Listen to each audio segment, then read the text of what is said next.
Bismillahirrahmanirrahim. Assalamualaikum warahmatullahi wabarakatuh.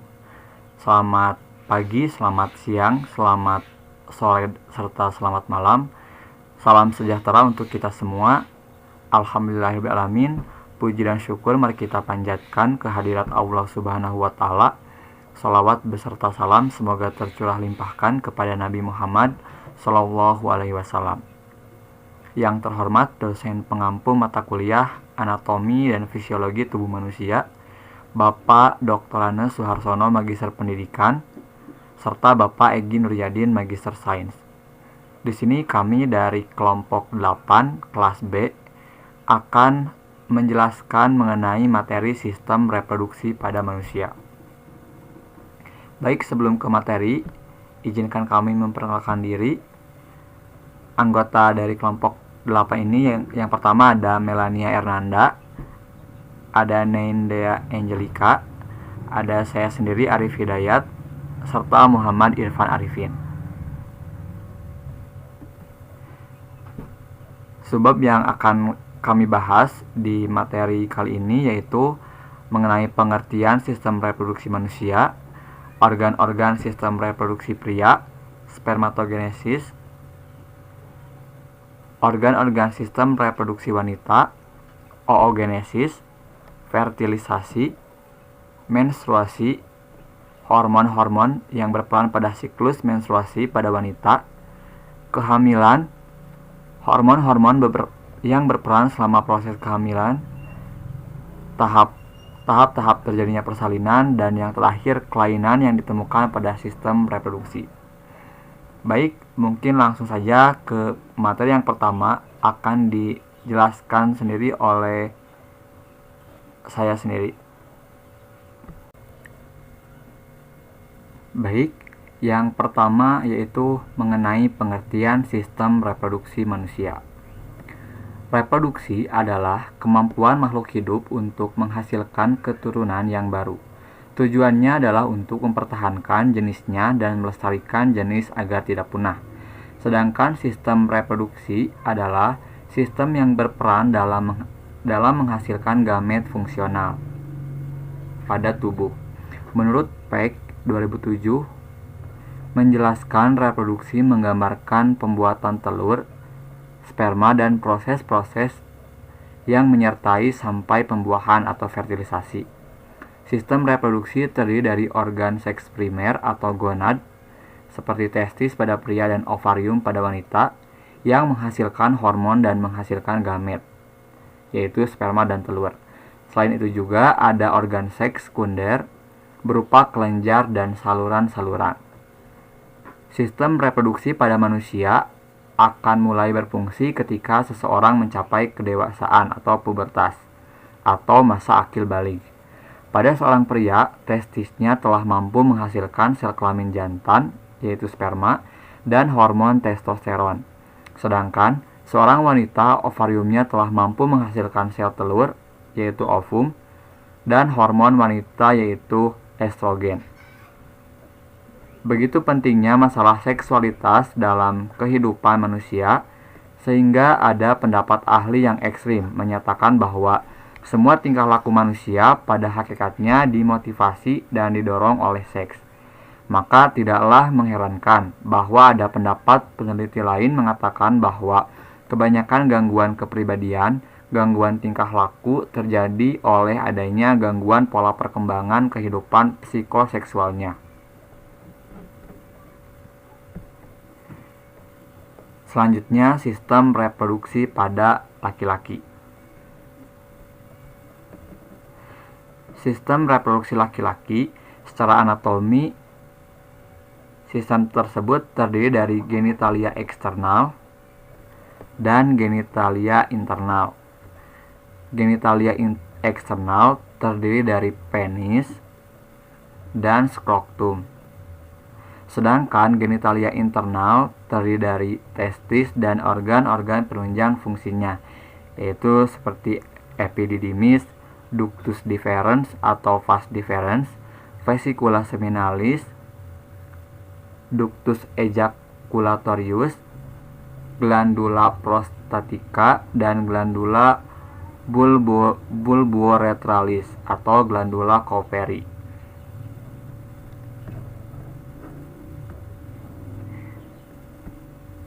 Baik, yang pertama kita akan membahas mengenai genitalia eksternal.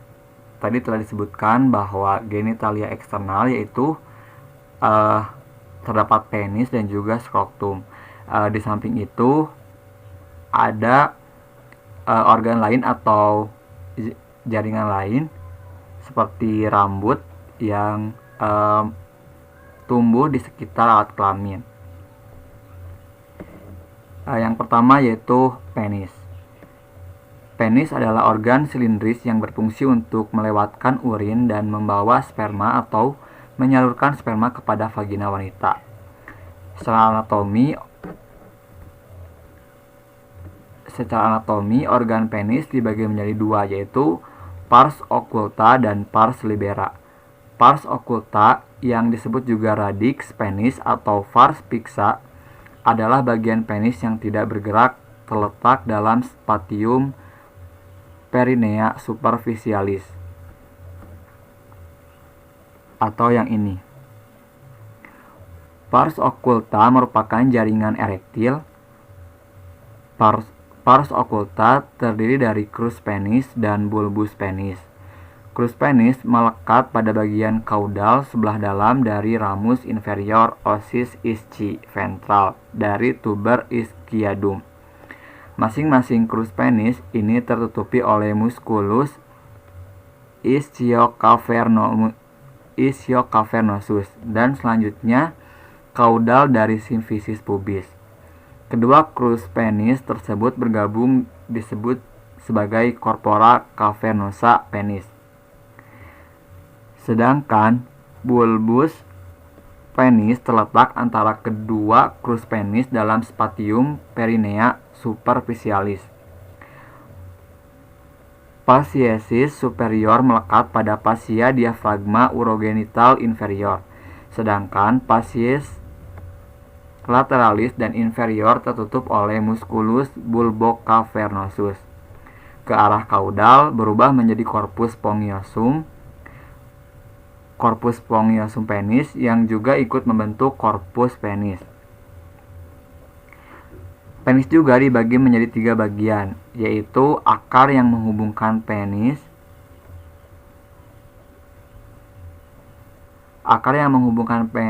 ke perineum, kemudian batang yang menyusun sebagian besar penis, dan gland penis bagian ujung pada badan yang membesar. Gland penis dilapisi oleh preputium yang dapat dihilangkan saat operasi sunat atau sirkumsisi. Secara internal, penis terdiri dari 3 massa jaringan silindris, masing-masing dikelilingi oleh lapisan tipis menyerabut yang disebut tunika albuginea. 3 massa silindris yang berfungsi sebagai badan erektil adalah sebagai berikut, yaitu ada 2 corpora cavernosa atau corpora cavernosa mengisi sebagian besar volume penis.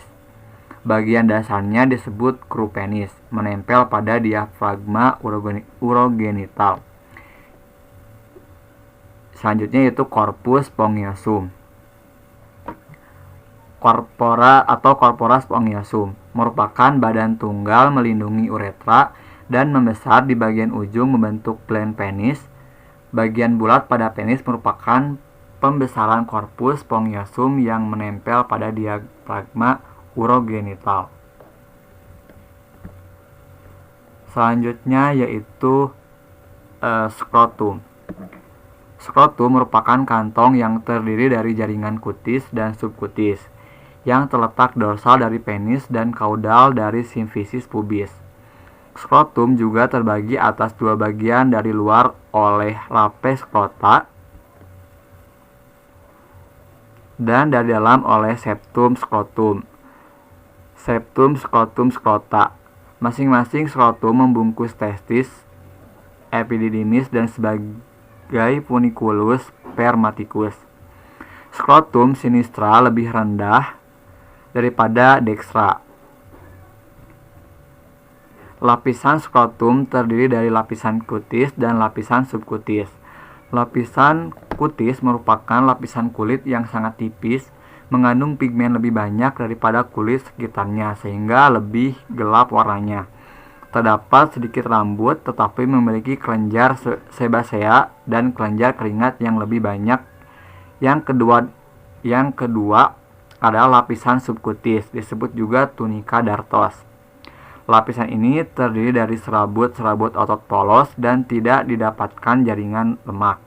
Lapisan subkutis melekat erat pada jaringan kutis superficial dan merupakan lanjutan dari fascia superficialis dan fascia penis superficialis.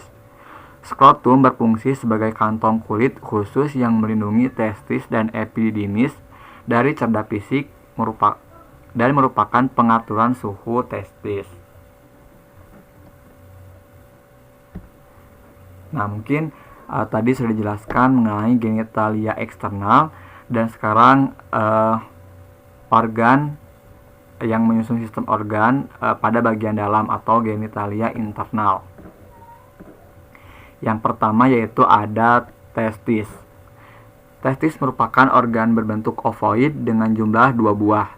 Biasanya testis sebelah kiri lebih berat dan lebih besar daripada yang kanan.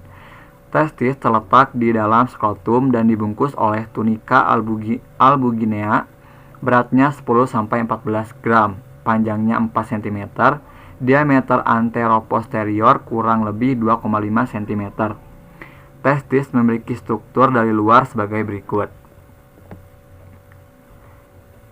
yaitu ada tunika vaginalis, merupakan membran sebelah luar berlapis 2 yang mengelilingi setiap testis. Yang selanjutnya yaitu tunika albuginiana, terdapat di dalam tunika vaginalis dan menonjol ke dalam, membagi setiap testis menjadi beberapa ruang disebut lobules. Selanjutnya yaitu tubulus seminiferus yang terdapat di dalam lobules. Di antara tubulus seminiferus yang mempunyai fungsi reproduksi terdapat sel-sel interstisial yang disebut sel Leydig. Sel-sel Leydig inilah yang menghasilkan hormon testosteron. Hormon testosteron bertanggung jawab terhadap perkembangan sifat kelamin sekunder pria, seperti tumbuhnya rambut pada tempat-tempat tertentu, membesarnya laring, hingga suara menjadi berat dan rendah, menurut Hernawati 2008. Selanjutnya yaitu rete testis, adalah jaringan tabung yang dibentuk oleh bersatunya beberapa tubulus rectus dari setiap lobula. Selanjutnya yaitu ductus efferent, saluran yang memindahkan sperma keluar testis dari rete testis ke epididymis. Selain itu, testis juga merupakan kelenjar eksokrin atau sitogenik karena pada pria dewasa menghasilkan spermatozoa, dan disebut juga kelenjar endokrin karena menghasilkan hormon testosteron untuk pertumbuhan genitalia eksternal.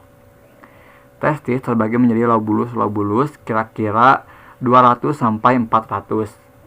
Pada bagian dalam lobulus tersebut terletak jaringan parenkim yang membentuk tubuli seminiferi contorti. Pada waktu mencapai mediastinum testis, tubulus ini berubah menjadi tubulus seminiferi recti. Jalannya kurang lebih 20-30 tubulus, di mana mereka membentuk anyaman sehingga disebut rete testis atau haleri. Dari rete ini keluar kurang lebih 15-20 ductus efferens yang masuk ke dalam kaput epididymis. Selanjutnya, epididymis. Epididymis merupakan organ yang berbentuk seperti huruf C, terletak pada facies posterior testis dan sedikit menutupi facies lateralis. Epididymis terbagi menjadi 3, yaitu kaput epididymis, corpus epididymis, dan cauda epididymis. Kaput epididymis merupakan bagian terbesar di bagian proksimal. terletak pada bagian superior testis dan menggantung. Korpus epididymis terletak pada bagian superior testis, terpisah dari testis oleh suatu rongga yang disebut sinus epididymis atau bursa testicularis. Celah ini dibatasi oleh epiorsium atau vas visceralis dan tunica vaginalis. Yang terakhir yaitu cauda epididymis, merupakan bagian paling distal dan terkecil di mana ductus epididymis mulai membesar dan berubah jadi ductus deferens. Epididymis berfungsi sebagai tempat sekresi sperma dari testis dan juga sebagai pematangan motilitas dan fertilitas sperma dan memekatkan atau mengentalkan dan menyimpan sperma. Selanjutnya yaitu ductus deferens atau vas deferens.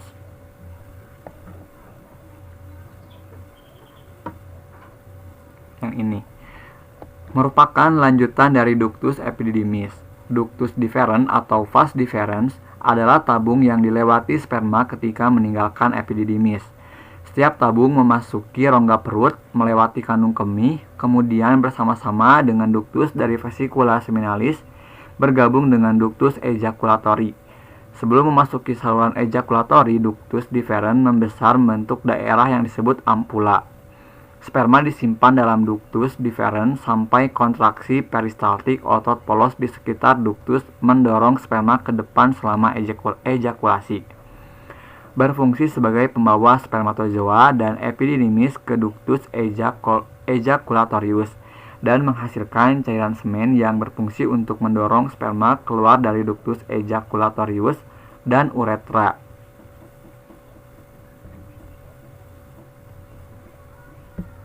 Selanjutnya ductus ejaculatorius merupakan gabungan dari ductus deferens dan ductus excrectorius vesicula seminalis menuju basis prostat yang akhirnya bermuara ke dalam coliculus seminalis pada dinding posterior lumen uretra, berfungsi sebagai pembawa spermatozoa dari vas deferens menuju ke basis prostat. Selanjutnya pada genitalia internal ada yang disebut sebagai kelenjar aksesoris. Nah, kelenjar aksesoris ini adalah kelenjar pelengkap yang mensekresi zat ke dalam jalan yang membawa sperma. Fungsinya adalah sebagai penghasil cairan pada semen. Ada 3 kelenjar aksesori pada pria yaitu seminalis, prostat, dan bulboretra atau Cooper. Yang pertama yaitu vesicula seminalis. Vesicula seminalis adalah organ berbentuk kantong bergelembung-gelembung yang menghasilkan cairan seminal. Kelenjar ini menyumbang 60% total volume semen. Cairan dari vesicula seminalis mempunyai sifat kental, kekuningan, dan alkali atau basa. Cairan ini mengandung mukus, gula fruktosa sebagai sumber energi bagi sperma, enzim pengkoagulasi, asam askorbat, dan prostaglan. Jumlahnya ada 2 di kiri dan kanan serta posisinya tergantung isi vesika urinaria. Bila vesika urinaria penuh maka posisinya lebih vertikal, sedangkan bila kosong lebih horizontal. Vesika seminalis terbungkus oleh jaringan ikat fibrosa dan muskular pada dinding dorsal vesika urinaria. Vesikula seminalis berfungsi mensekresikan cairan alkali yang menetralkan asam di dalam vagina, fruktosa yang menghasilkan energi bagi sperma, prostaglandin yang menambah daya tahan untuk membantu daya tahan hidup sperma dan merangsang kontraksi rahim wanita untuk membantu sperma masuk ke dalam rahim. Yang terakhir yaitu Yang selanjutnya yaitu glandula prostatica atau kelenjar prostat. Merupakan organ yang terdiri atas kelenjar-kelenjar tubuloalveolar. Kelenjar pensekresi semen cukup besar, mensekresi secara langsung melalui saluran-saluran kecil. Cairan ini mempunyai sifat encer seperti susu dan sedikit asam, serta mengandung enzim antikoagulan atau seminin, sitrat atau nutrien bagi sperma. Kelenjar ini merupakan permasalahan bagi laki-laki yang berumur di atas 40 tahun ke atas, karena pada umurnya terjadi pembesaran kelenjar prostat atau non-kanker. Biasanya diatasi dengan pembedahan atau dengan obat-obatan mengandung gonadotropin yang dapat menghentikan aktivitas dan ukuran kelenjar prostat. Terletak di dalam cavum pelvis subperitoneal, dorsal symphysis pubis, dilalui uretra pars prostatica. Bagian-bagian dari glandula prostatica adalah ada apex, basis facies lateralis, facies anterior, dan facies posterior. Glandula prostatica mempunyai 5 lobus, yaitu anterior, posterior, medius, dan 2 lateral. Berfungsi mengeluarkan cairan basah yang menetralkan sekresi vagina yang asam, memicu pembekuan semen untuk menjaga sperma tetap berada dalam vagina pada saat penis dikeluarkan. Yang terakhir yaitu glandula bulboretralis atau glandula Cowperry. Glandula Cowperry berbentuk bulat dan berjumlah 2 buah. Secara langsung tidak terlibat dalam sekresi semen. Merupakan sepasang kelenjar kecil mensekresikan mukus bening sebelum ejakulasi. Gunanya untuk menetralkan setiap urin asam yang masih tersisa dalam uretra. Juga mengandung enzim spermin atau bau khas. Kadang-kadang cairan ini juga membawa sebagian sperma yang dibebaskan sebelum terjadinya ejakulasi. Ini merupakan alasan tingginya kegagalan kontrol kelahiran menggunakan metode menarik penis sebelum terjadinya ejakulasi atau KB angkat. Letaknya di dalam otot sphincter uretra externum pada diafragma urogenital dorsal dari uretra pars membranacea.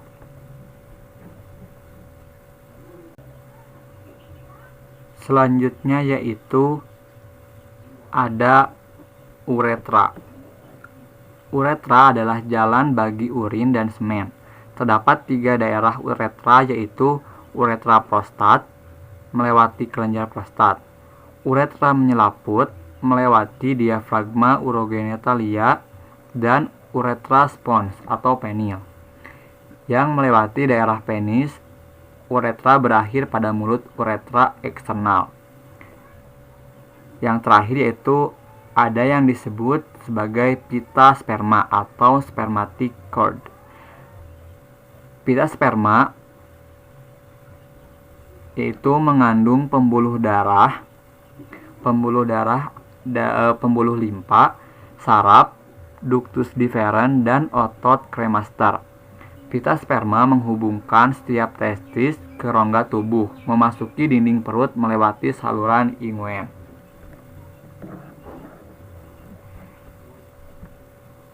Baik, yang terakhir di dalam organ reproduksi pria terdapat proses yaitu mengenai pembentukan sel spermatozoa, yaitu spermatogenesis. Spermatogenesis adalah proses pembentukan sel spermatozoa atau kalau tunggal disebut spermatozoon yang terjadi di organ kelamin atau gonad jantan yaitu testis, tepatnya di tubulus seminiferus. Sel spermatozoa disingkat sperma yang bersifat haploid atau N, dibentuk di dalam testis melewati sebuah proses yang kompleks. Spermatogenesis mencakup pematangan sel epitel germinal dengan melalui proses pembelahan dan diferensiasi sel. Pematangan sel terjadi di tubulus seminiferus yang kemudian disimpan dalam epididymis. Tubulus seminiferus terdiri dari sejumlah besar sel germinal yang disebut spermatogonia. Spermatogonia terletak di 2-3 lapis luar sel. 3 lapis luar sel-sel epitel tubulus seminiferus.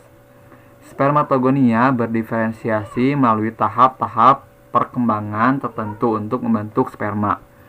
Pada proses spermatogenesis terjadi proses-proses dalam istilah yang lainnya, seperti spermatositogenesis adalah tahap awal dari spermatogenesis, yaitu peristiwa pembelahan spermatogonium menjadi spermatosit primer secara mitosis.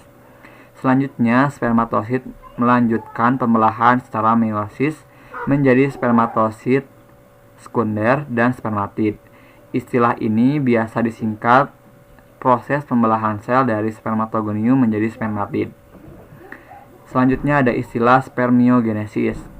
Spermiogenesis adalah peristiwa perubahan spermatid menjadi sperma yang dewasa.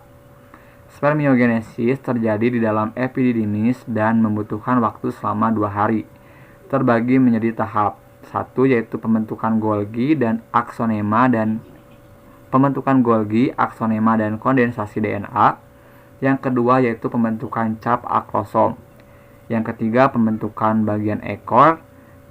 Yang keempat pembentukan atau maturasi, reduksi sitoplasma difagosit oleh sel Sertoli. Selanjutnya ada istilah spermiasi atau spermiation. Adalah peristiwa pelepasan sperma matur dari sel Sertoli ke lumen tubulus seminiferus yang selanjutnya ke epididymis. Sperma belum memiliki kemampuan bergerak sendiri atau non-motil. Sperma non-motil ini ditransport dalam cairan testikular hasil sekresi sel Sertoli dan bergerak menuju epididymis karena kontraksi otot peritubuler.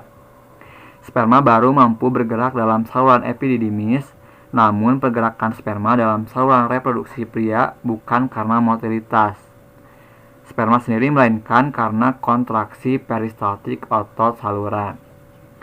Secara umum, tahap-tahap spermatogenesis yang pertama yaitu spermatogonium. Spermatogonium merupakan tahap pertama pada spermatogenesis yang dihasilkan oleh testis. Spermatogonium terbentuk dari 46 kromosom dan 2N kromatid. Selanjutnya yaitu spermatosit primer. Spermatosit primer merupakan mitosis dari spermatogonium. Pada tahap ini tidak terjadi pembelahan. Spermatosit primer terbentuk dari 46 kromosom dan 4N kromatid. Selanjutnya yaitu spermatosit sekunder. Spermatosit sekunder merupakan meiosis dari spermatosit primer. Pada tahap ini terjadi pembelahan secara meiosis. Spermatosit sekunder terbentuk dari 23 kromosom dan 2N kromatid. Selanjutnya yaitu spermatid. Spermatid merupakan meiosis dari spermatosit sekunder. Pada tahap ini terjadi pembelahan secara meiosis yang kedua, yaitu spermatid terbentuk dari 23 kromosom dan 1N kromatid. Yang terakhir yaitu sperma. Sperma merupakan diferensiasi atau pematangan dari spermatid. Pada tahap ini terjadi diferensiasi. Sperma terbentuk dari 23 kromosom dan 1N kromatid dan merupakan tahap sperma yang telah matang dan siap dikeluarkan. Baik, mungkin itu saja materi yang dapat saya sampaikan. Selanjutnya, materi akan disampaikan oleh rekan saya yang lainnya. Terima kasih kepada rekan. Selanjutnya disilahkan. Terima kasih kepada pemateri sebelumnya yang telah mempersilahkan saya untuk melanjutkan dari yang sudah saya pahami terkait reproduksi wanita tersebut ya. Nah, untuk organ reproduksi wanita sendiri itu terdiri dari 2 bagian ya, yang dimana organ reproduksi bagian dalam maupun organ bagian luar. Organ bagian luar tersebut dikenal dengan istilah lainnya adalah genitalia eksternal, yang dimana berfungsi sebagai kopulasi. Dimana organ ini juga dipengaruhi oleh siklus reproduksi seperti payudara, pembesaran payudara, kemudian kulit di beberapa daerah tertentu seperti daerah intim gitu ya, serta pigmen pada organ ini pun mempengaruhi dari genitalia eksternal tersebut. Sedangkan yang kedua itu ada yang di bagian dalam, organ reproduksi bagian dalam atau dikenal dengan istilah lainnya dengan genitalia internal, berfungsi sebagai ovulasi, fertilasi ovum, transportasi blastosit, implantasi fetus kelahiran, serta tempat kelahiran. Nah, mungkin langsung saja kita akan bahas terkait organ-organ di masing-masing genitalia. Nah, tapi perlu kita ketahui bahwasanya organ reproduksi wanita ini sebagian besar itu terletak di rongga panggul gitu ya. Nah, yang pertama itu langsung saja kita membahas terkait genitalia eksternal. Sebelumnya saya mohon maaf ya apabila gambar yang di sini kurang berkenaan karena bukan maksud tujuan lain, tetapi memang untuk mengedukasi gitu agar memudahkan kita organ tersebut atau bagian dari genitalia dari wanita itu seperti apa. Nah, yang pertama itu ada fons veneris ya. Nah, fons veneris ini dikenal juga dengan istilah lain dengan mons pubis gitu. Bisa dilihat pada gambar. Nah, mons veneris ini adalah bagian yang menonjol dengan terdiri dari jaringan lemak yang menutupi bagian depan simpes pubis. Seiring dengan peningkatan usia, jumlah jaringan lemak dibutuhkan wanita akan berkurang dan rambut pubisnya akan menipis. Nah, makanya itu organ ini tuh berfungsi sebagai pelindung gitu terhadap benturan dari luar serta untuk menghindari infeksi yang terjadi dari luar. Setelah masa pubertas, bagian kulit ini akan tutupi rambut gitu. Tetapi ketika sebelum itu tidak akan ada gitu. Jadi hanya kulit biasa saja gitu yang terlihat. Nah, bagian ini juga mengandung jaringan kelenjar untuk mengeluarkan minyak dengan feromon gitu ya. Fungsinya apa? Untuk meningkatkan daya tarik seksual gitu. Nah, yang kedua itu ada labia. Nah, labia ini terdiri dari dua ya. Ada labia mayora dan labia minora.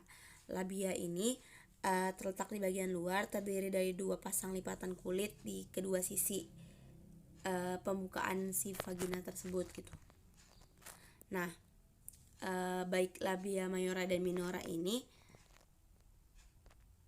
sangat sensitif terhadap rangsangan seksual. Nah, makanya dari itu labia mayora ini bisa kita lihat berada di bagian luar.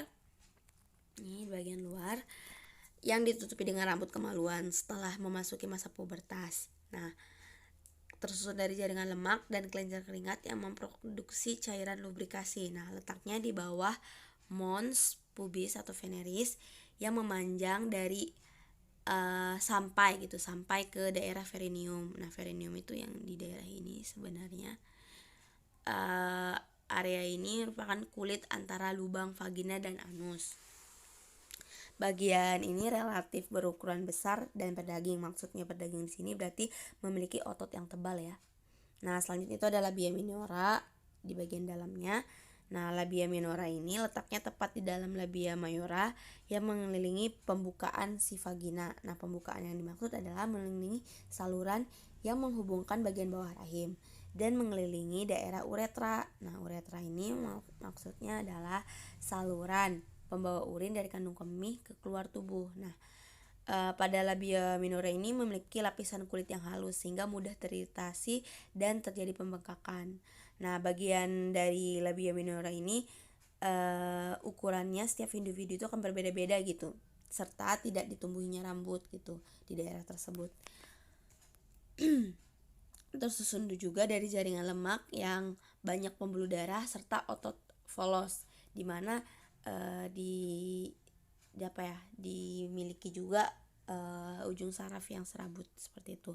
Selanjutnya ada bagian klitoris. Klitoris ini terbagi menjadi dua bagian yang dimana disebut dengan batang gitu ya atau badan, dan yang satunya lagi itu disebut dengan glans klitoris bundar. Nah, kalau yang bagian korpus itu atau batang ini mengandung dua corpora cavernosum yang tersusun dari jaringan ereksi gitu ya.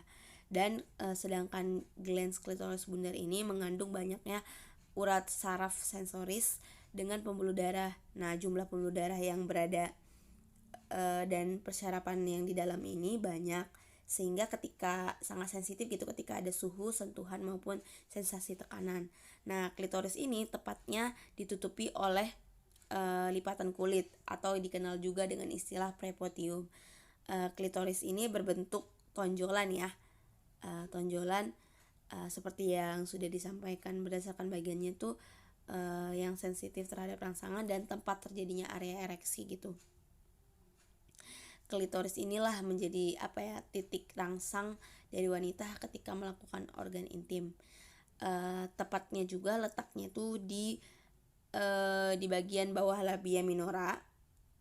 Bisa kita lihat ini di berdasarkan gambar, yang dimana bentuknya seperti butir kacang hijau. Kalau kita zoom lagi gitu, mungkin kualitas gambarnya kurang baik gitu ya, tapi apabila di zoom dan memakai mikroskop mungkin kurang lebih seperti itu. Nah, selanjutnya itu ada vestibulum atau dikenal juga dengan vestibula ya. Nah, vestibulum atau vestibula ini bagian yang dikelilingi oleh labia minora yang menutupi mulut uretra, mulut vagina, dan ductus Klenger-Bartholin serta berbatasan dengan bagian bawah klitoris. Nah, tepatnya di vestibulum ini terletak di samping lubang vagina terdapat Klenger-Bartholin atau vestibular yang dimana menghasilkan cairan. Fungsi dari cairan ini adalah sebagai pelumas saat berhubungan seksual.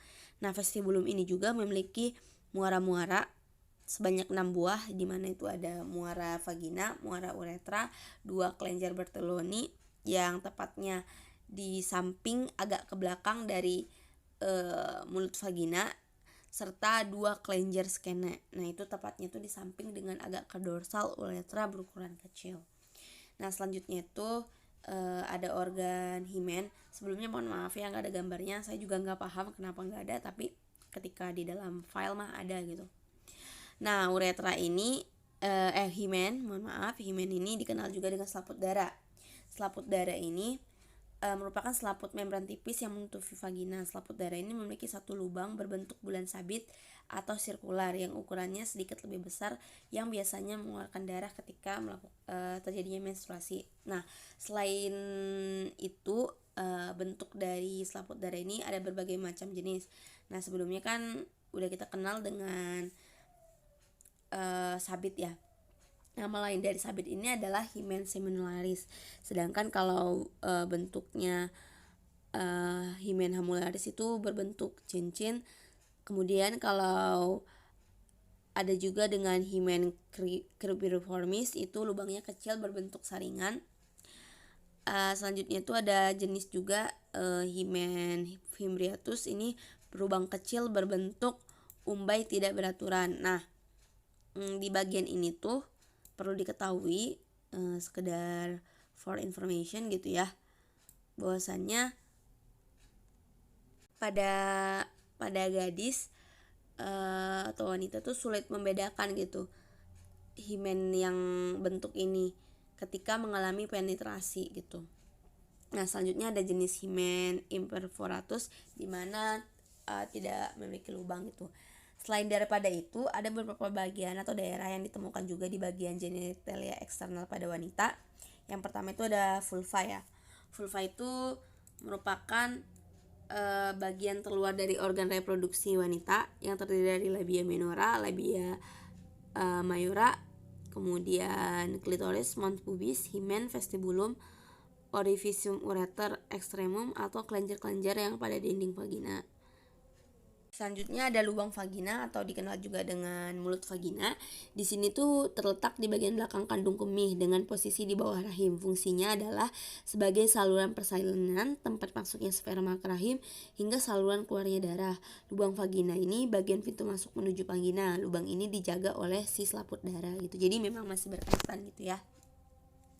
Nah, selanjutnya itu ada lubang uretra. Lubang uretra ini merupakan biasanya itu letaknya menyatu dengan vulva dan terletak sekitar 2,5 cm di bawah klitoris. Nah, lubang uretra ini tempat keluarnya urin yang berasal dari kandung kemih. Walaupun bukan bagian dari sistem reproduksi, tapi ini merupakan bagian yang memang daerah berkaitan dengan genitalia luar gitu ya. Yang terakhir itu ada perineum. Nah, perineum ini merupakan kulit antara pertemuan dua lipatan labia mayora dan anus yang menjadi area berbentuk seperti bentuk intan yang terbentang dari simpis pubis dan sisi anterior sampai kosis di sisi posterior dan cutrebolisat axial sisi lateral.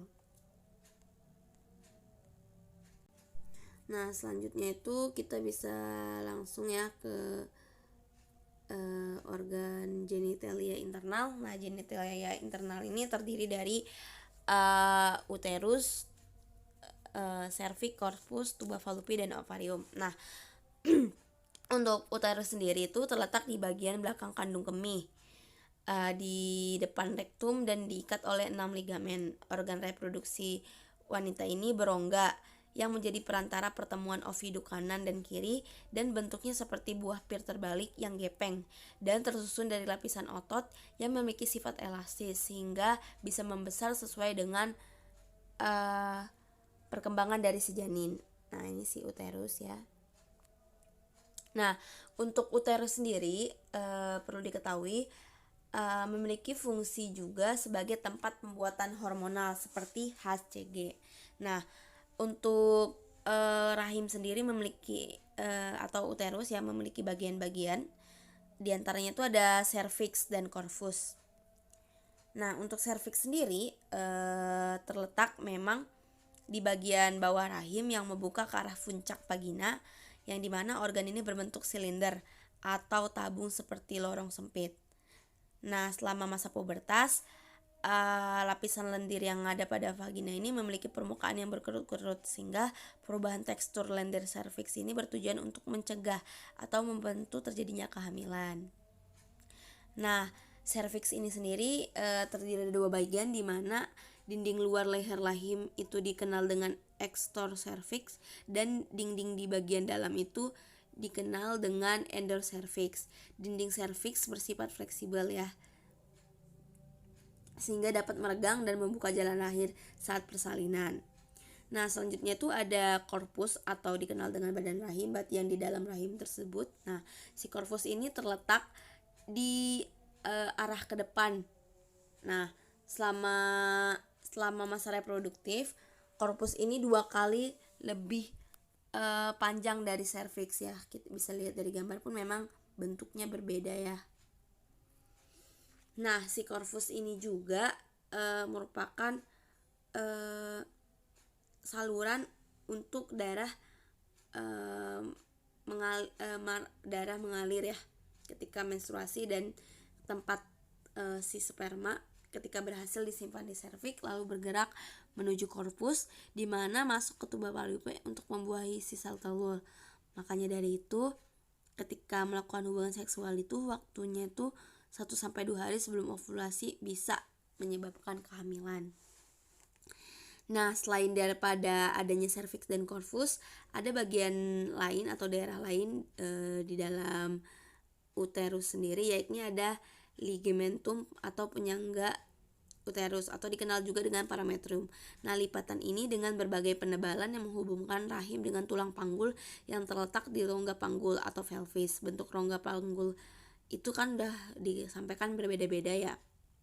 Nah, seperti itu. Nah, sedangkan ligamentum ini ada berbagai jenis, yaitu ada ligamentum latum, ligamentum rotutum, ligamentum cardinal, ligamentum ovariopropium, ligamentum sacrouterinium, serta ada ligamentum infundibulum. Nah, ini kan karena di pada gambar ada infundibulum. Nah, ligamentum infundibulum ini adalah terdapat urat-urat syaraf kelenjar lim serta arteri dan vena untuk darah yang memberikannya ke ovarium dan uterus.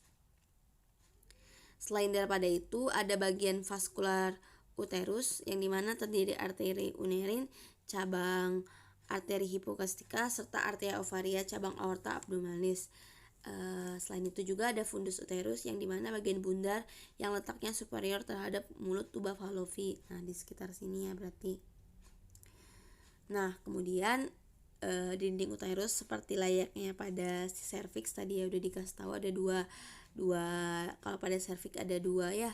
Nah, kalau secara keseluruhan untuk uterus sendiri dibagi menjadi 3, yang dimana bagian luar disebut dengan perimetrium atau dikenal dengan serosa, bagian tengah dengan myometrium, dan di bagian dalam dikenal endometrium atau lapisan otot polos ya.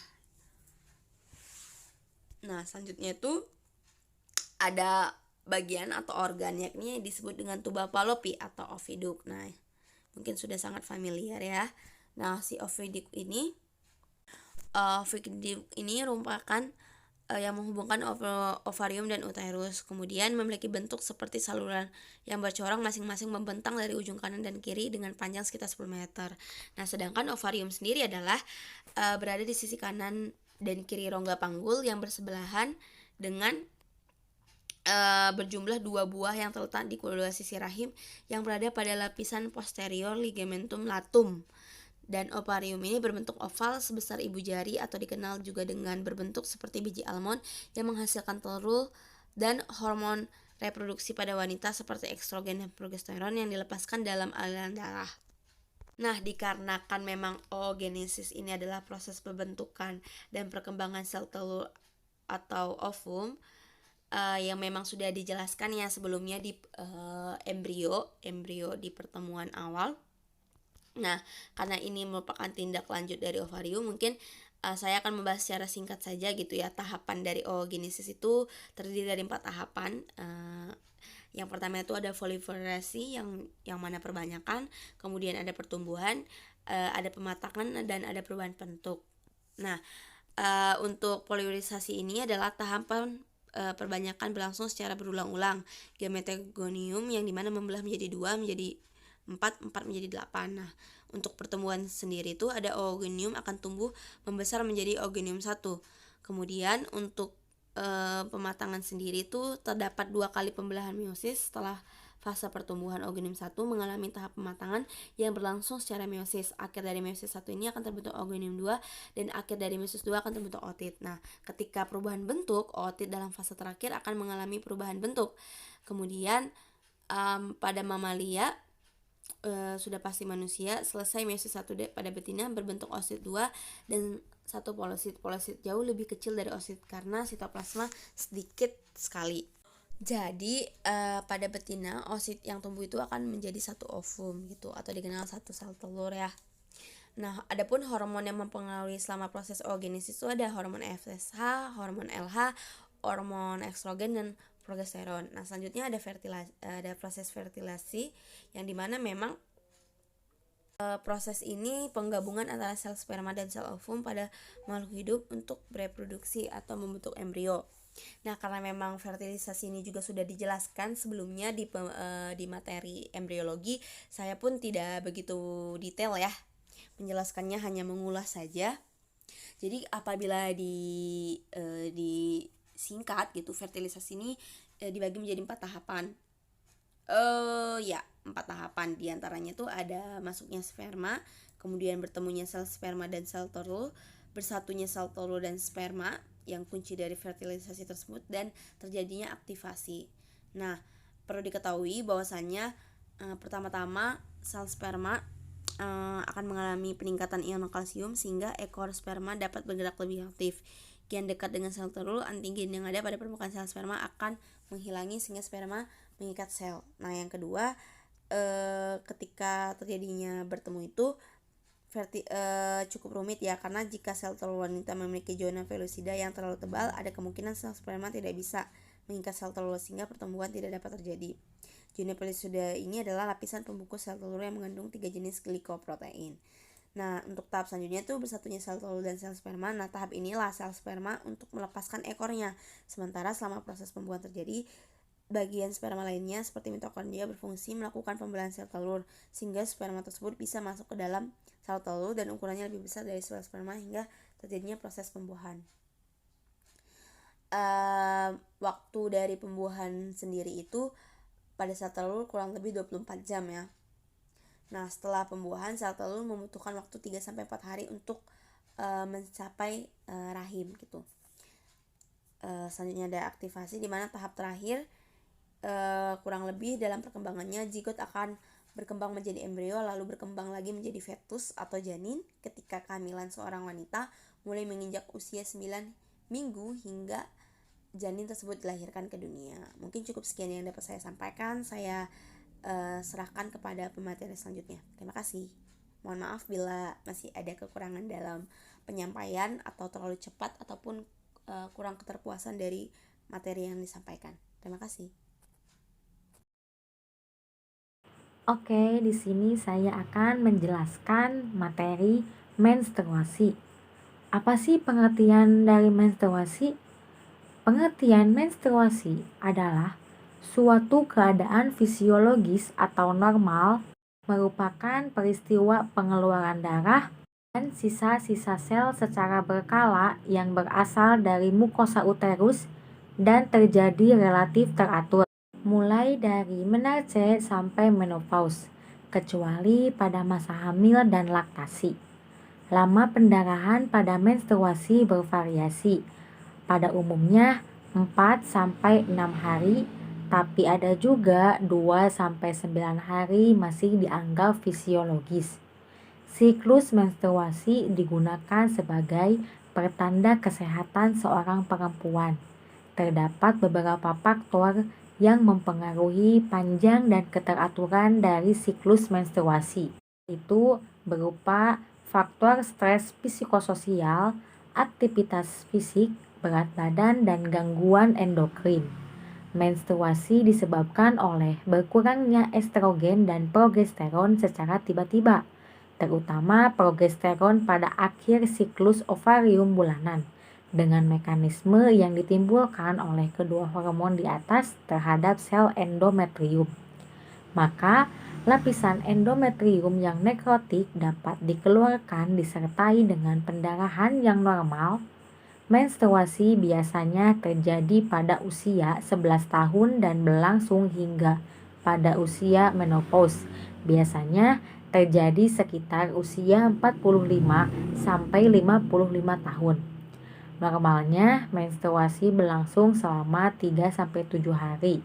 Siklus menstruasi bervariasi pada tiap wanita dan hampir 90% wanita memiliki siklus 25-35 hari dan hanya 10-15% yang memiliki panjang siklus 28 hari.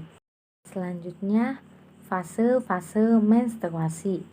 Fase-fase menstruasi terdapat 4 fase. Yang pertama, fase proliferase atau folikuler, ada fase luteal, fase menstruasi, dan fase regenerasi atau pasca menstruasi. Nah, kita bahas satu-satu ya. Fase proliferasi atau folikuler. Fase proliferasi merupakan fase pertumbuhan folikel yang sudah masak atau folikul growth dan menghasilkan hormon estrogen. Pada masa ini adalah masa paling subur bagi seseorang wanita, dimulai dari hari 1 sampai sekitar sebelum kadar LH meningkat dan terjadi pelepasan sel telur atau ovulasi. Folikel yang sudah masak menghasilkan hormon estrogen yang berfungsi merangsang pembelahan sel dinding rahim, bertanggung jawab terhadap ciri-ciri sekunder anak wanita, menghambat pembentukan FSH oleh hipofisis dan merangsang hipofisis untuk menghasilkan LH. LH berperan merangsang pemasakan folikel growth untuk melakukan ovulasi, umumnya pada hari ke-14 dari siklus menstruasi. Pada pertengahan fase folikuler, kadar FSH tersedikit meningkat sehingga merangsang pertumbuhan sekitar 3-30 folikel yang masing-masing mengandung sel telur, tetapi hanya satu folikel yang terus tumbuh, yang lainnya hancur. akhir dari fase ini terjadi lonjakan penghasilan hormon LH yang sangat meningkat yang menyebabkan terjadinya proses ovulasi. Kemudian yang kedua ada fase luteal. Fase luteal merupakan fase uterus pada tahap siap menerima dan memberi makan sel telur yang telah dibuahi zigot. Pada fase ini menunjukkan masa ovarium beraktivitas membentuk korpus luteal dari sisa-sisa folikel-folikel degrap yang sudah mengeluarkan sel ovum atau telur pada saat terjadinya proses ovulasi.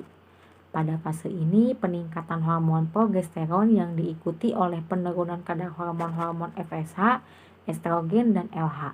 Keadaan ini digunakan sebagai penunjang lapisan endometrium untuk mempersiapkan dinding rahim dalam menerima hasil konsepsi jika terjadi kehamilan dan proses peluruhan dinding rahim yang prosesnya akan terjadi pada akhir fase ini.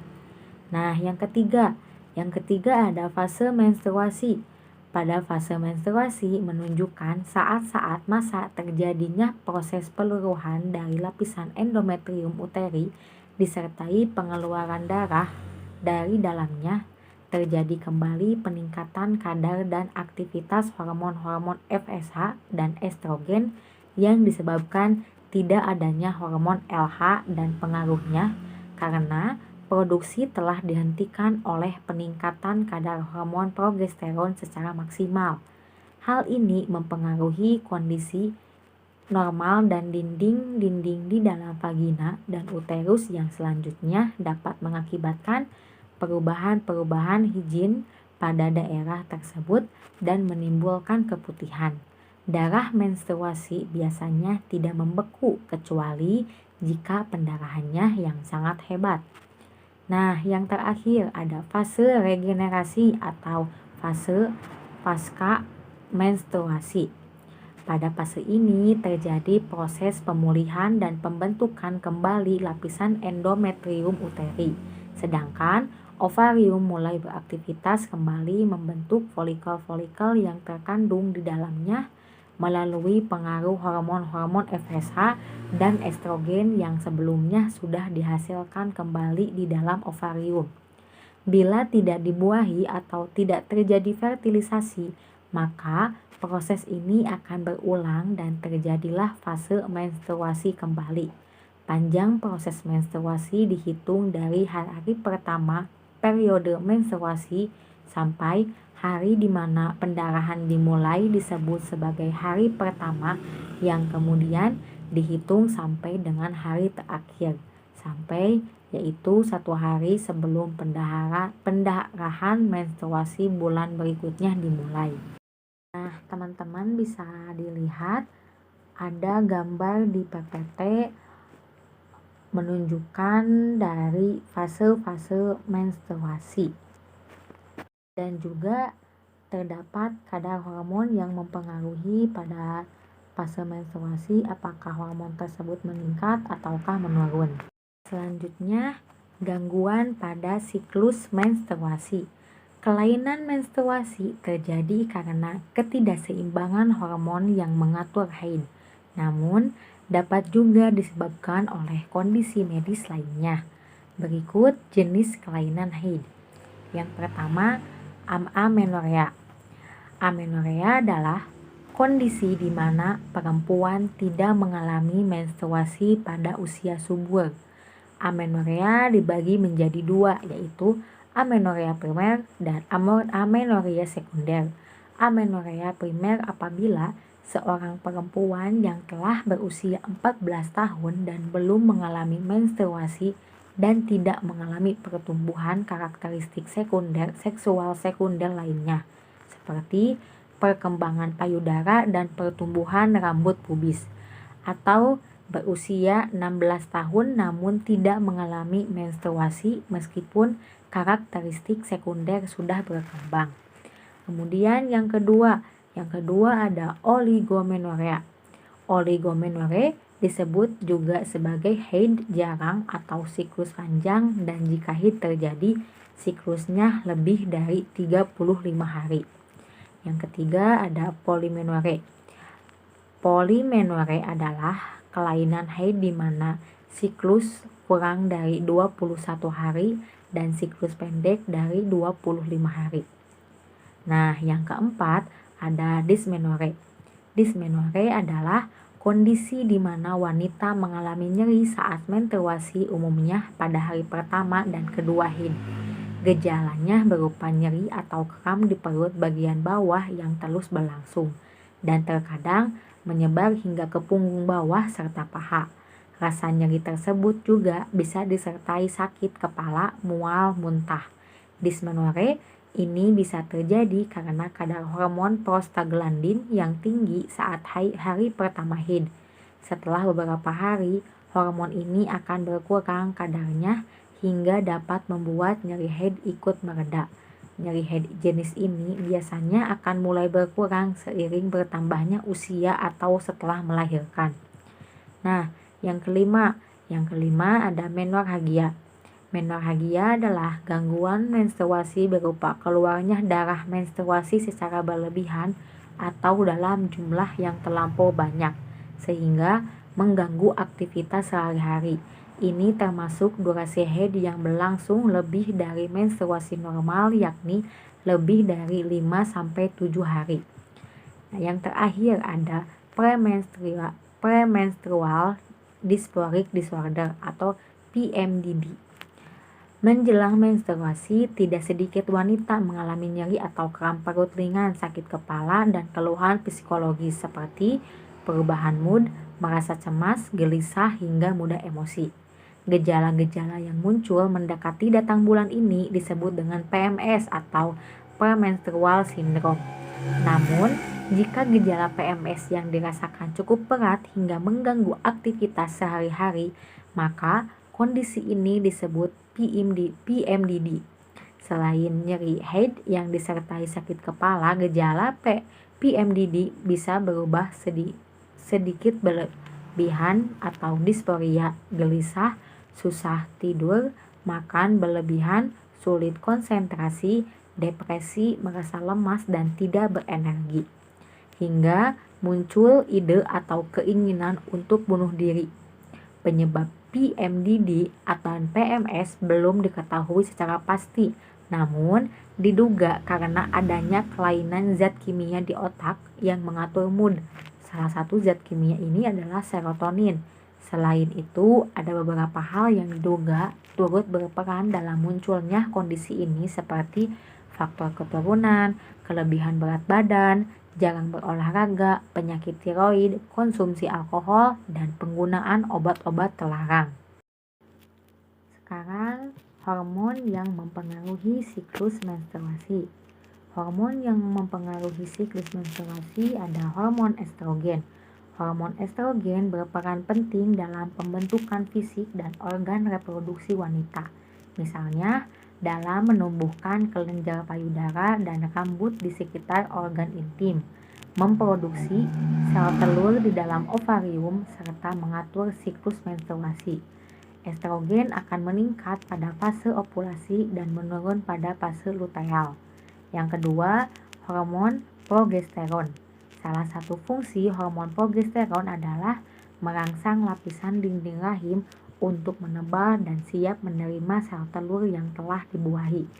Kadar hormon ini sangat rendah pada fase folikuler dan akan mengalami peningkatan pada fase luteal. Hormon ini akan diproduksi setelah melewati fase ovulasi. Yang ketiga, gonadotropin releasing hormone atau GnRH. Hormon ini diproduksi di dalam otak bagian hipotalamus dan berfungsi merangsang kelenjar pituitari atau mengeluarkan follicle stimulating hormone dan luteinizing hormone. Yang keempat ada follicle stimulating hormone atau FSH. Hormon ini berperan dalam produksi sel telur dalam siklus menstruasi. Kadar hormon ini akan meningkat sebelum fase ovulasi. Nah, yang kelima ada luteinizing hormone atau LH. Hormon ini berfungsi merangsang ovarium untuk melepaskan sel telur selama ovulasi Jika sel telur bertemu sperma dan dibuahi, hormon ini akan merangsang korpus luteum untuk memproduksi hormon progesteron. Nah, pembahasan selanjutnya yaitu kehamilan. Apa sih pengertian dari kehamilan? Kehamilan adalah dimulainya konsepsi sampai lahirnya janin. Namanya hamil normal adalah 280 hari atau 40 minggu, dihitung dari hari pertama sampai terakhir. Oleh karena itu, dalam tubuh ada sesuatu yaitu individu yang tumbuh dan berkembang untuk menyesuaikan diri. Dengan adanya individu itu, tubuh mengadakan perubahan, memberi tempat, kesempatan, dan jaminan untuk tumbuh dan berkembang sampai saatnya dilahirkan. Kemudian ada tanda gejala kehamilan. Tanda mungkinnya itu amenore, tidak dapat haid, mual dan muntah, mengidam, ingin makanan khusus, pingsan, anoreksia, fatigui atau lelah, payudara membesar dan tegang serta sedikit nyeri, sering miksi atau kencing, konstipasi atau obstipasi, pigmentasi kulit oleh hormon kortikosteroid dan varises. Nah, tanda pasti hamilnya gerakan janin dan denyut jantung janin. Selanjutnya, perubahan fisiologis pada saat kehamilan. Yang pertama ada uterus. Uterus bertambah besar dari alat yang beratnya 30 gram menjadi 1000 gram dengan ukuran panjang 32 cm, lebar 24 cm, dan ukuran muka belakang 22 cm. Pembesaran ini disebabkan oleh hipertrofi dari otot-otot rahim, tetapi pada kehamilan muda terbentuk juga sel-sel otot yang baru. Yang kedua ada vagina dan vulva. Terjadi hipervaskularisasi pada vagina dan vulva karena pengaruh estrogen sehingga terlihat merah dan kebiruan. 3. Ovarium. Ovulasi berhenti, masih terdapat korpus luteum graviditas sampai terbentuknya plasenta yang mengambil alih pengeluaran estrogen dan progesteron. Yang keempat, payudara. Payudara membesar disebabkan oleh hipertrofi dari alveoli. Hal ini sering menimbulkan hipersensitivitas pada mamae. Nah, yang kelima ada darah. Volume darah bertambah, baik plasma maupun eritrositnya, menyebabkan oleh hidraemia lebih menonjol hingga biasanya kadar Hb menurun. Nah, usia kehamilan. Kehamilan berlangsung selama 9 bulan menurut penanggalan internasional, 10 bulan menurut penanggalan luar atau sekitar 40 minggu. Kehamilan dibagi menjadi 3 periode bulanan atau trimester. Trimester pertama adalah periode minggu pertama sampai minggu ke-13. Trimester kedua adalah periode minggu ke-14 sampai ke-26. Sedangkan trimester ketiga minggu ke-27 sampai kehamilan cukup bulan 38 sampai 40 minggu. Nah, yang pertama ada trimester 1 atau trimester pertama. Minggu ke-1 dan kedua, persiapan. Dalam perkembangan janin trimester pertama, konsepsi, peristiwa bertemunya sel telur dengan sel sperma umumnya terjadi sekitar 2 minggu setelah periode menstruasi terakhir dimulai. Artinya, pada 2 minggu pertama usia kehamilan, belum benar-benar hamil namun sudah memasuki tahapan persiapan kehamilan. Nah, yang minggu ketiga adalah fertilisasi. Fertilisasi memasuki minggu ketiga dan selama minggu ini perkembangan janin trimester pertama terjadi dengan adanya penyatuan sperma dan sel telur di salah satu tuba falopi untuk membentuk zigot. Setelah pembuahan, zigot akan menuruni tuba falopi menuju rahim, kemudian membentuk sekelompok sel yang disebut morula. Nah, minggu keempat ada implantasi. Pada perkembangan janin trimester pertama selanjutnya, implantasi merupakan proses saat marula berkembang menjadi blastokista, kemudian menanamkan diri ke dalam lapisan rahim yang disebut dengan endometrium. Dalam blastokista, kelompok sel dalam akan menjadi embrio, sedangkan lapisan luarnya akan membentuk plasenta. Minggu kelima, peningkatan kadar hormon. Pada periode ini, kadar hormon HCG yang diproduksi oleh blastokista akan meningkat signifikan. Hal ini menandakan ovarium telah berhenti melepaskan sel telur, menghasilkan lebih banyak estrogen dan progesteron. Peningkatan kadar hormon ini akan menghentikan periode menstruasi dan mendorong pertumbuhan plasenta. Ini berguna untuk membentuk suplai darah yang akan kaya oksigen dan nutrisi janin. Dalam proses perkembangan janin trimester pertama, embrio mulai memiliki 3 lapisan, ada ektoderm, mesoderm, dan endoderm. Minggu ke-6, tabung saraf penutup. Pada periode ini, pipa saraf di sepanjang punggung bayi akan tertutup, otak dan sumsum tulang belakang akan mulai berkembang, jantung dan organ lainnya juga mulai terbentuk, struktur dasar mata dan telinga pun mulai berkembang, tubuh bayi mulai membentuk huruf C. Minggu ke-7, kepala bayi berkembang. Perkembangan janin trimester pertama dilanjutkan dengan tumbuhnya otak dan wajah bayi. Bentuk hidung mulai terlihat dan retina pun mulai terbentuk. Awal perkembangan tangan dan kaki janin pun terjadi pada periode trimester pertama ini. Telinga bagian dalam juga mulai berkembang. Minggu ke-8, terbentuknya hidung bayi. Perkembangan janin trimester pertama di minggu ke-8 trimester pertama ditandai dengan jari-jari yang sudah mulai terbentuk. Bentuk telinga dan mata bayi mulai menjadi semakin jelas. Bibir atas dan hidung telah terbentuk, calon tulang dan leher pun mulai lurus. Pada periode ini, bayi berukuran sekitar setengah inci, 11-14 mm. Minggu ke-9, jari-jari kaki bayi muncul. Minggu ke-10, siku mulai menekuk. Minggu ke-11, alat kelamin bayi berkembang. Nah, memasuki trimester kedua, minggu ke-13, bayi mengeluarkan air seni. Minggu ke-14, jenis kelamin bayi mulai terlihat. Minggu ke-15, pola kulit kepala berkembang. Minggu ke-16, mata mulai bergerak. Minggu ke-17, perkembangan kuku. Minggu ke-18, mulai mendengar. Minggu ke-19, mengembangkan lapisan pelindung. Minggu ke-20, masa pertengahan. Minggu ke-21, bisa menghisap jempol.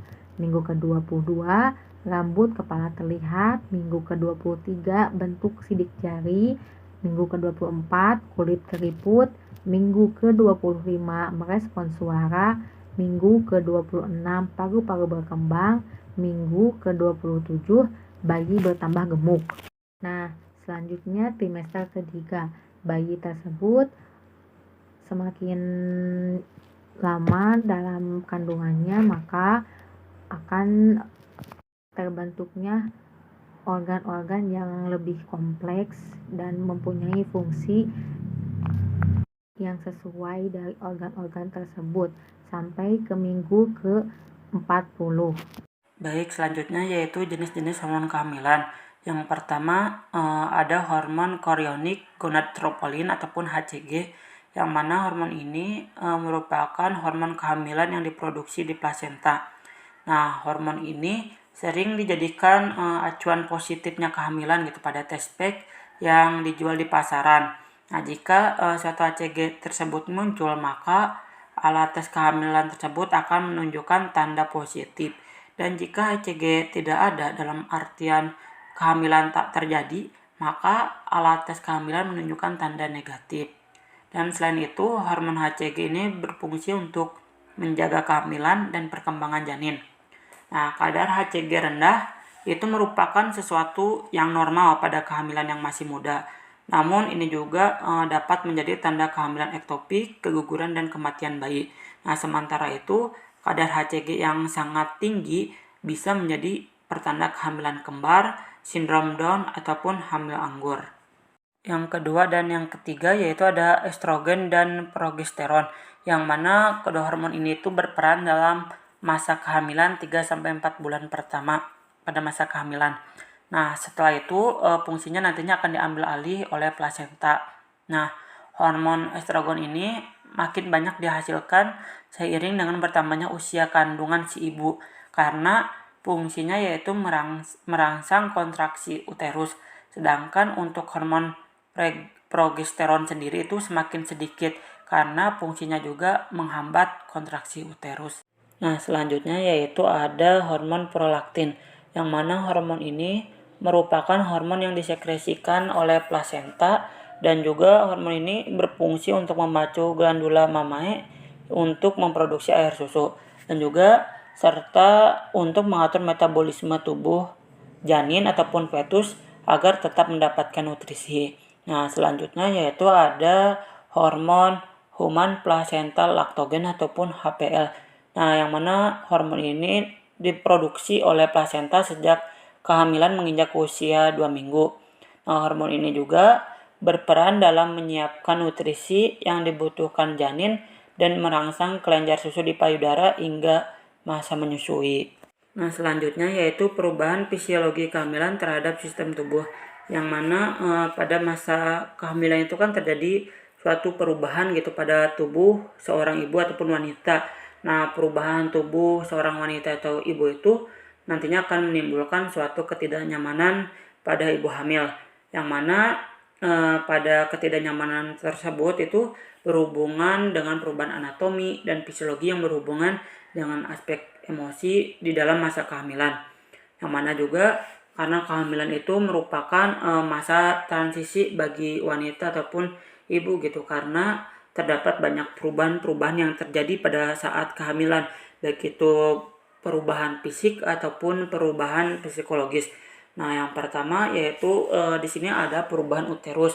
Nah, uterus ini membesar pada bulan-bulan pertama di bawah pengaruh hormon estrogen dan progesteron yang kadarnya meningkat. Nah, juga uterus ini meningkat dari ukuran sebelum hamil sebesar 5-10 cm menjadi 25-36 cm. Dan ukuran tersebut, ukuran uterus akan terus meningkat gitu hingga 5-6 kali lipat.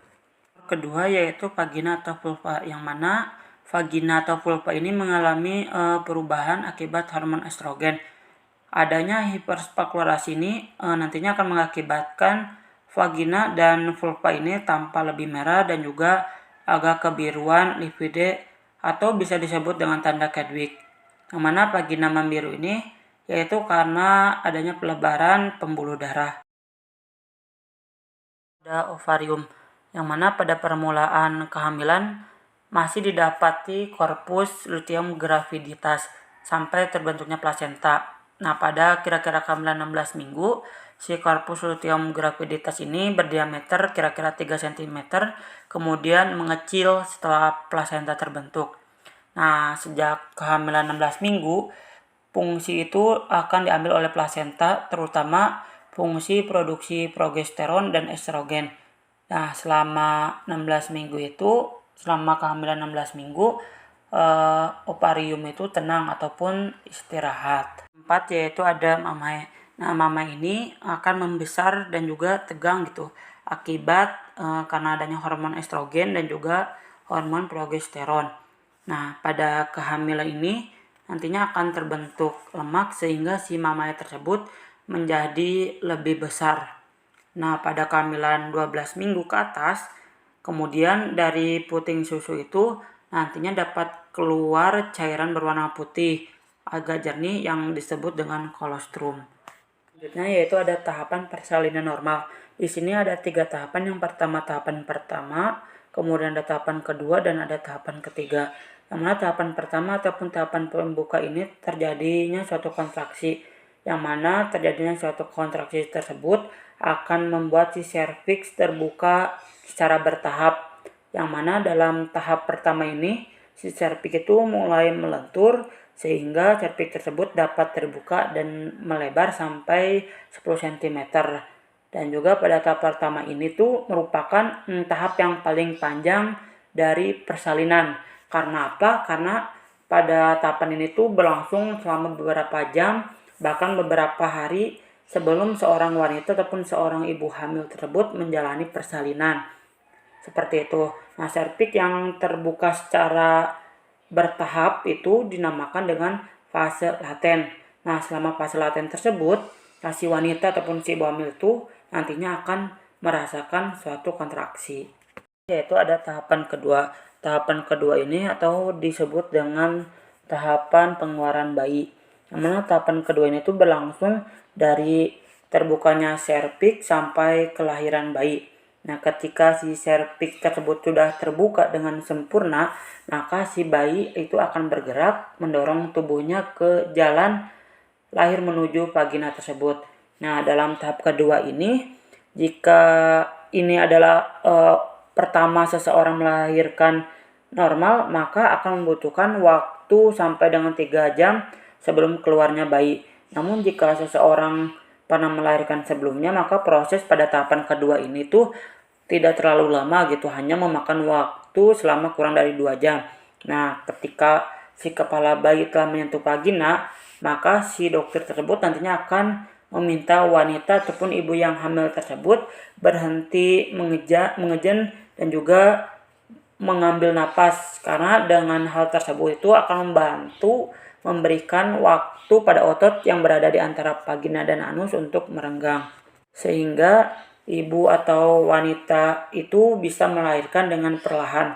Tetapi juga kadang dokter akan melakukan episiotomi sebagai langkah untuk mempercepat jalan kelahiran. Yang mana episiotomi sendiri itu merupakan bedah kecil di mana kulit dan otot perineum itu disayat oleh memperlebar vagina. Sehingga dengan setelah disayat tersebut kan akan mempermudah jalan keluar bayi pada saat ia akan lahir. Selanjutnya yaitu ada tahapan ketiga, yang mana tahapan ketiga ini merupakan tahapan pengeluaran plasenta. Nah, tahapan ketiga ini si bayi tersebut telah lahir, kemudian plasenta tersebut keluar melalui vagina. Nah, plasenta yang keluar dari vagina tersebut biasanya disertai dengan darah, dan juga darahnya tersebut biasanya keluar kurang lebih dari 100 sampai 200 cc. Nah, setelah itu bayi tersebut keluar, maka dokter ataupun si bidan tersebut langsung sigap untuk membersihkan darah yang menempel pada tubuh bayi tersebut. Selanjutnya yaitu ada kelainan pada sistem reproduksi. Yang pertama ini ada epididymitis. Nah, epididymitis ini merupakan infeksi ataupun peradangan epididymis, yang mana merupakan saluran yang terletak di bagian belakang testis. Nah, yang mana saluran epididymis tersebut akan berfungsi sebagai tempat penyimpanan sperma dan juga memberi waktu bagi sperma untuk matang. Penyebabnya tersebut karena sebagian besar disebabkan oleh infeksi bakteri yang dimulai dari uretra, prostat, atau kandung kemih. Nah, biasanya infeksi ini menular oleh Chlamydia trachomatis dan Neisseria gonorrhoeae. Kemudian gejala dari epididymitis ini yaitu nyeri pada testis, kemudian ada darah ketika si pria tersebut keluar sperma, dan juga merasakan sakit saat ejakulasi, dan si skrotum tersebut akan membengkak, kemudian terasa hangat dan nyeri saat disentuh. Bisa dilihat pada gambar di sebelah, yang mana di gambar sebelah tersebut ada gambar yang normal, dan juga yang gambar sebelahnya lagi ada yang terkena ataupun kelainan epididymitis. Terjadinya perbedaan di gambar kedua tersebut. Yang satu normal, dan juga yang satu lagi itu ada epididymitis. Ada penyakit sifilis, yang mana penyakit sifilis ini merupakan penyakit ataupun infeksi menular seksual, yang mana disebabkan oleh bakteri yang menginfeksi kulit, mulut, alat kelamin, serta sistem saraf. Nah, penyakit sifilis ini biasanya disebut dengan penyakit raja singa, kemudian penyebabnya tersebut akibat infeksi bakteri yang bernama Treponema pallidum, yang mana sifilis ini memiliki gejala-gejala Yang tersebut ada gejala primer, kemudian ada gejala sekunder, kemudian ada gejala laten, dan juga ada gejala tersier. Yang mana pada gejala primer tersebut, si sifilis jenis ini ditandai dengan luka di tempat bakteri masuk. Kemudian pada gejala sekunder, si sifilis jenis ini juga ditandai dengan munculnya ruam pada tubuh. Kemudian pada laten, sifilis ini tidak menimbulkan gejala, tapi bakteri tersebut ada gitu di dalam tubuh si penderita. Kemudian pada sifilis tersier ini, si sifilis tersebut dapat menyebabkan kerusakan organ lainnya seperti otak, saraf, ataupun jantung. Mungkin karena tidak diobatkan gitu, karena pada dasarnya si sifilis ini bisa ataupun bisa sembuh gitu jika ditangani ataupun disembuhkan secara cepat. Adapun jika misal pengobatannya terlambat akan mengakibatkan fatal. Kelainan yang ketiga yaitu ada gonorea, yaitu merupakan salah satu infeksi menular seksual yang dialami orang yang sering berganti-ganti pasangan seksual, yang mana penyakit ini tuh suka disebut dengan kencing nanah, dan juga merupakan infeksi purulen yang menyerang membran mukosa. Nah, penyebab tersebut karena ada bakteri Neisseria gonorrhoeae. Kemudian kencing nanah ini memiliki gejala yang dialami oleh si penderita seperti radang saluran kencing, kemudian radang epididymis, kemudian ada infeksi anus dan lain-lain. Bisa dilihat pada gambar tersebut, pada testis tersebut mengeluarkan nanah seperti itu. Kemudian yang keempat yaitu ada vaginitis, yang mana vaginitis ini merupakan infeksi atau peradangan pada vagina yang dapat menyebabkan keputihan, kemudian dapat menyebabkan gatal dan sakit. Yang mana penyakit vaginitis ini penyebabnya karena ada infeksi bakteri, infeksi jamur, kemudian ada iritasi pada vagina, penyakit menular seksual, ataupun penipisan dinding vagina. Nah, gejala yang dialami oleh penderita vaginitis ini yaitu gatal di area vagina ataupun di sekitarnya. Kemudian misalnya pada vulva ataupun labia mayora, kemerahan dan nyeri di sekitar vagina ataupun vulvitis seperti itu. Dan juga selain itu juga penderita tersebut akan merasakan nyeri saat buang air kecil dan juga akan merasa kesakitan ketika berhubungan seks seperti itu. Nah, bisa dilihat pada gambar tersebut, di situ ada contoh ada vagina normal, kemudian ada vagina yang mengalami vaginitis, yaitu ada kista ovarium, yang mana kista ovarium ini merupakan kantong berisi cairan yang tumbuh pada indung telur wanita. Nah, kista ovarium ini tergolong umum ya, karena pada dasarnya itu sering dialami oleh wanita gitu. Karena kista ini biasanya muncul selama masa subur ataupun selama wanita itu mengalami menstruasi. Jadi kista ini biasanya tidak berbahaya dan juga bisa hilang sendirinya gitu tanpa perawatan khusus. Adapun juga ada kista ovarium ini yang berbahaya, yaitu ketika pecah kemudian berukuran sangat besar ataupun menghalangi suplai darah ke ovarium tersebut, itu merupakan kista ovarium yang berbahaya. Nah, gejala yang dimiliki oleh kista ovarium biasanya ada sering buang air kecil, kemudian nyeri saat buang air besar, kemudian nyeri pada saat melakukan hubungan seksual, kemudian pusing, sakit perut, mual dan muntah, bahkan dan lain-lain. Bisa lihat di gambar di samping.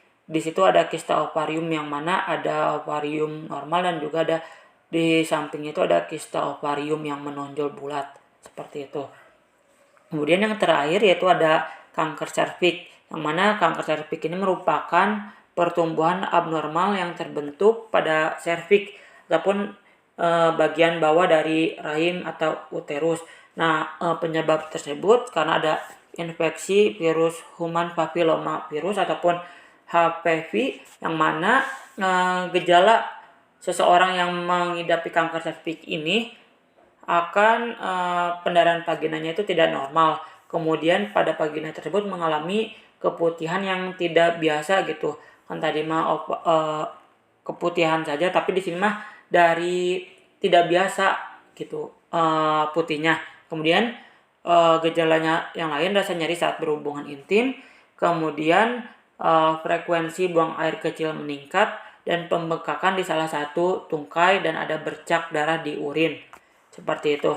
Nah, biasanya ini tuh diakibatkan karena kebiasaan buruk seseorang ataupun si wanita tersebut yang sering melakukan hubungan intim ataupun hubungan seksual gitu dengan bergantian pasangan.